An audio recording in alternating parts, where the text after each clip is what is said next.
How to change profile avatar in eFootball. Hello everyone, welcome back to our channel. So let's get started with the video. So first of all, open up the game on a device.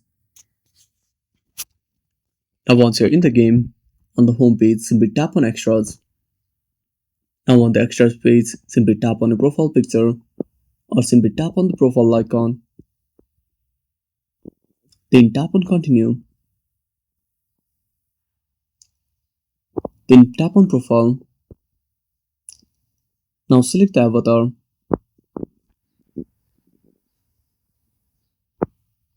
Then tap on next. Now choose the background. Now once you're done, simply tap on done.